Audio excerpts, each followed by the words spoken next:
হঠাৎ করেই যখন অর্ডার আসে তখন আমি যেভাবে করি কাজ সেটাই ফাইনালি তোমাদের সাথে আজকে শেয়ার করছি।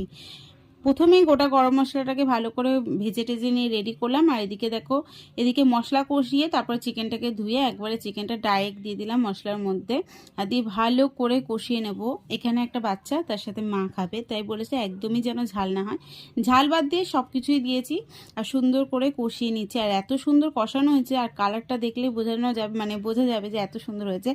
কি করে হয়েছে সেটাও বলে দিই। তেলের মধ্যে চিনি দিয়েছি, কারণ এটার মধ্যে লঙ্কার গুঁড়োও যায়নি, কাঁচা লঙ্কাও যায়নি, বাট এত সুন্দর কালারটা এসছে। দেখো ফাইনালি একদম কমপ্লিট আমার চিকেন কষা। তার সাথে চলো এখানে করে ফেলছি হচ্ছে পোলাও। আর পোলাওর মধ্যে দেখো ঘি দিয়ে আছে, পুরো পোলাওটা করেছি কাজু কিশমিশ যেভাবে আমি করি সেভাবেই করেছি। হুট করে মানে 8টা থেকে শুরু করেছি, 9:30টার মধ্যে আমি ফাইনালি খাবারটা দিয়ে আসা হয়ে গেছে। তো বেশ ভালোও লাগে হুটপাট এরকম অর্ডার এলে। আর তোমাদের কেমন লাগছে সেটাও কিন্তু জানাবে। দেখো এখানে আমি এখন কিছুটা দুধ দিয়ে দেবো, যেখানে আমি আমুল দুধ দিয়েছি। আর দুধ যতটা পোলাওতে দেওয়া যায় তত বেশি টেস্ট হয়, তো সেভাবে করলাম। আর আমার বানানো গরম মশলা গুঁড়ো দেবো। আর পোলাওতে জল পরিমাণ ঠিক দিলে পোলাও করতে কোনো অসুবিধা নেই, খুব সুন্দরভাবে পোলাও হয়ে যায় কিন্তু ফাইনালি।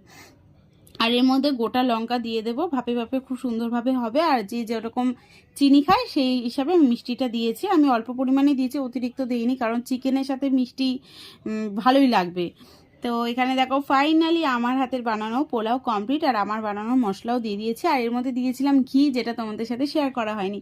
আর দেখতে কেমন লাগছে সেটা কিন্তু জানাবে। একদম ঝরঝরে পোলাও হয়েছে, আর তার সাথে চিকেন কষাটা সেই হয়েছিল।